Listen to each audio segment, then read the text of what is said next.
Hi sir, how are you? I'm good sir. My name is Anil Perikala. అందరూ ఇక్కడ ఉన్నారు మీ ఊరాళ్ళు. Thank you sir. నమస్కారం సార్. నా నమస్కారం. పేరు అనిల్ పెరిక్. ఏంటి నీ హిస్టరీ ఏంటి? ఎక్కడ పుట్టారు, ఎక్కడ చదువుకున్నారు, ఏ ఊరు మీది?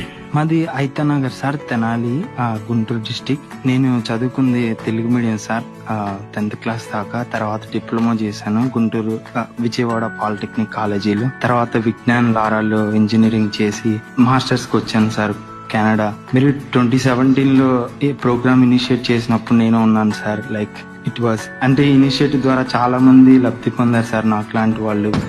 మా పేరెంట్స్ ఇద్దరు చదువుకోలేదు, నేను మా అమ్మమ్మ హెల్ప్ తో చదువుకున్నాను సార్. అండ్ ఇక్కడ దాకా రావడానికి ఈ స్కీమ్ చాలా ఉపయోగపడింది సార్. లైక్ ఇలాంటి స్టేజ్ లో నేను ఉన్నానంటే ఇట్ వాస్ మీరు చేసిన హెల్ప్. ఈ ప్రోగ్రామ్ ద్వారా చాలా use. I want to be grateful.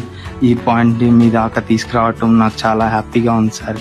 Anil గారు, ఎస్ సార్. ఇప్పుడు ఏ ఉద్యోగం చేస్తున్నారు మీరు? సాఫ్ట్వేర్ ఇంజనీర్ చేస్తాను సార్ ఇక్కడ కెనడాలో, టొరంటోలో. టొరంటోలో ఎన్ని సంవత్సరాల నుంచి పనిచేస్తున్నారు? 4.5 years సార్. ఇప్పుడు మీ జీతం ఎంత వస్తా ఉంది? $90,000 సార్. అంటే ఇండియన్ కరెన్సీ ఎంత? రూపాయలు 50 నుంచి 60 లక్షలు సార్. 60 లక్షలు వస్తా ఉంది. అవును సార్. మీ తల్లి తండ్రి ఎంత సంపాదించేవాళ్ళు? మా నాన్న ఫార్మర్ సార్, వ్యవసాయం. అమ్మమ్మ యాక్చువల్లీ ఆమె రోడ్లు వచ్చేది. So it was really yeah. ఇప్పుడు ధైర్యంగా ఉండు.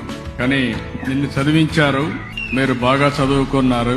ప్రభుత్వం ఒక కార్యక్రమం పెట్టింది, విదేశ విద్య అంబేద్కర్ పేరుతో. దాన్ని అందిపుచ్చుకున్నారు. ఇప్పుడు ఎంత ఇచ్చాం? 10 లక్షలు ఇచ్చావు మీకు? అవును సార్, 10 లక్షలు. నువ్వు కెనడాలో సెటిల్ అయ్యావు. 10 లక్షలు ఇచ్చిన దానికి నువ్వు 60 లక్షలు సంపాదిస్తున్నావు. చాలా గర్వపడుతున్నా. అది మీకుండే తెలివితేటలు. ఈరోజు కెనడా దేశంలో మన కుర్రవాళ్ళు 60 లక్షల రూపాయలు సంపాదిస్తున్నాడు. అది కూడా 4.5 సంవత్సరాల్లో. భవిష్యత్తులో 1 కోటి రూపాయలు మినిమం ఆదాయం వస్తుంది. ఆ తర్వాత ఇంకా పెంచుతాడు. అంటే ఎంత ప్రభావం చూపిస్తున్నారు మీరు గుర్తుపెట్టుకోవాల్సిన అవసరం ఉంది. నేను అందుకే ఎప్పుడు చెప్తాను, వీళ్ళంతా మట్టిలో మాణిక్యాలు. ఇక్కడుండే పిల్లలందరూ కూడా గుర్తుపెట్టుకోవాల్సిన అవసరం ఉంది. మీరందరూ కూడా పుట్టుకతో పెద్దగా పుట్టరు, పేద కుటుంబాల్లోనే పుడతారు.